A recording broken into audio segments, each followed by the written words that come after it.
In one word, Islam is a religion of total submission to God's will.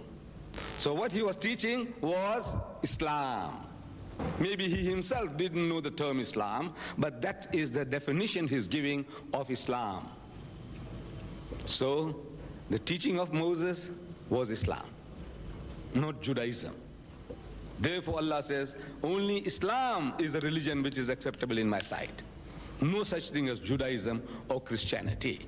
Where did Christianity come from? The word Christianity, where did it originate?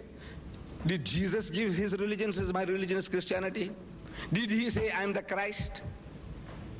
If you know that Christ is a Greek translation of the Hebrew word Messiah. Messiah in Arabic, Masih, means the anointed one. Priests and kings were anointed in consecration to their office, that from now on you are my high priest, from now on you are our king. So the Hebrew word for that is Messiah, one who is anointed. The Greek word for anointed is Christos. But Christos is a bit too long. So they lopped off the os and left with Christ. It is a Greek translation of the Hebrew word Messiah. Jesus never heard the term. He didn't hear the word Christ in his lifetime. Believe me. He didn't hear the word Christianity in his lifetime. It was unheard. It's a later on creation. And if we meet Jesus in his second coming, and if we have the good fortune of asking him, oh Jesus, what is your religion? If he said Christianity, we can ask him further. Say, oh Jesus, tell us what church you belong to. Are you an Anglican, or a Lutheran, or Presbyterian, or a Jehovah's Witness, or a Seventh-day Adventist? What are you? What church you belong to? Ridiculous, we agree. It's a ridiculous thing. What will he say? What is the name of your religion, oh Jesus? Tell us.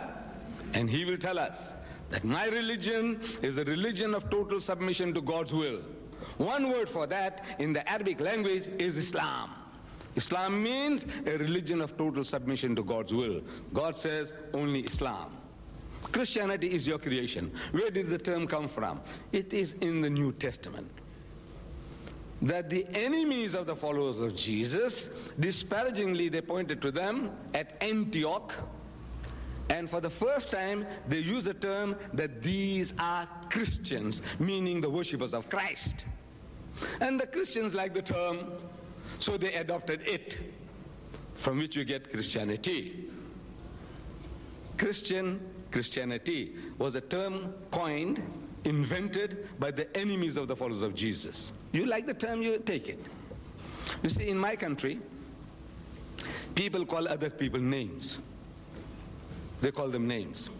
Among the whites who are ruling the country, the majority are English and Afrikaner. The Afrikaner calls the Englishman Ruinek. Ruinek means rednecks. What they're trying to say is that this guy's a softy, he's effeminate. When he goes in the sun for a little while, he gets red in the neck. You know, he's a soft guy. That's what he means when it's a Ruinek. It means he's a softy, you know, effeminate chap. We are the Boeras. You ask the Englishman says he's a Boera. Boera means a farmer. But now, if you ask the Afrikaner what he says, I'm a Boera, means I'm a farmer. Nothing wrong with it. But when the Englishman calls him a Boera, he gets offended. Because when he says Boera, he's trying to imply that he is backward, rustic, farmer, uneducated barbarian.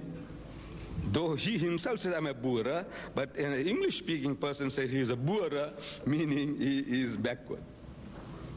But they call each other names. They call the colored community Hottentots, means Hottentots. They call my people coolies, laborers. They call the Africans Kaffirs. But now if you like the term, you adopt it. No Indian goes around in South Africa boasting I'm a coolie. No colored goes around boasting I'm a Hottentot. No Boera goes around boasting I'm a Boera in the sense of a backward rustic. And no Englishman goes around boasting we are Ruineks.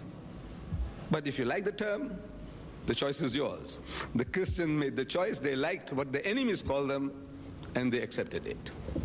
But the religion of Jesus According to the definition he will give us, that my religion is a religion of total submission to God's will. One word for that in the Arabic language is Islam.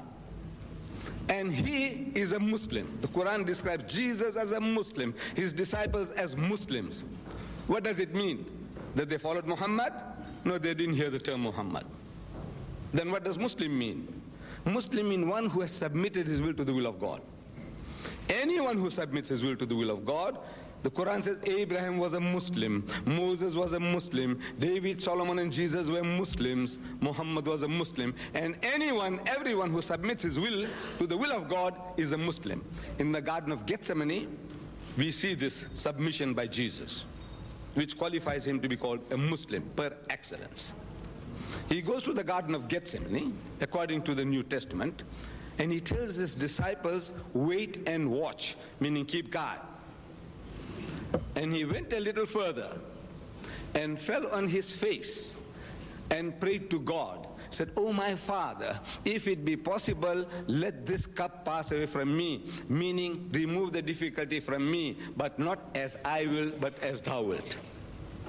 The expression, not as I will, what I want, but as thou wilt. Whatever you want me to do, whatever you want me to go through, oh my Lord, I am prepared to submit. The word for that in Arabic is aslama, submitting. He is a Muslim who has submitted. So Jesus was a Muslim, Moses was a Muslim, and if each and every one of us, we are prepared to submit to the will and plan of God, you are all Muslims. There is no such thing as Judaism, and there is no such thing as Christianity in the official books of the religion. Therefore I say that there is no Judaism and no Christianity. But in the teachings, I say that actually there is no difference. In the fundamental principle of the teaching of Moses, Jesus and Muhammad, there is not an iota of difference, not one dot. I said in the fundamentals of the teachings of Moses, Jesus and Muhammad, even as recorded today in the Christian Bible, there is not an iota of difference. And I prove it to you. We want to know from the Jews. What is the first commandment? The most important thing in your faith. The first commandment, what is it? So he would tell you in the Hebrew language. If he knows, I asked an elderly Jew, I says, now, do you know the Shema? We say the Shahada. They say the Shema. I said, do you know the Shema? He said, my wife knows it at home. I said, no, I want to know whether you know it. However, the Shema is the Shahada of the Jew as given out, uttered by the Holy Prophet Moses. It says, Shema Isra'elu Adonai Eloheinu Adonai Echad. Hear, O Israel, the Lord, our God, the Lord is one. Some 1,300 years after Moses, Jesus Christ is on the scene. He is trying to reclaim his people, bring them out of formalism, ceremonialism, into the truth of God, make them to accept the letter and the spirit. They are going for the letter of the law, they had forgotten the spirit. And as a reformer among the Jews, we believe as the Messiah, he had come to reclaim them, put them back onto the path. But his preaching, when he preached, the Jews, they thought something otherwise, that this man has brought another religion. Because the way he preached, he didn't preach like the other Jews. The other Jews always said, it is written. Moses said this. It is written. Isaiah said this. It is written. Jeremiah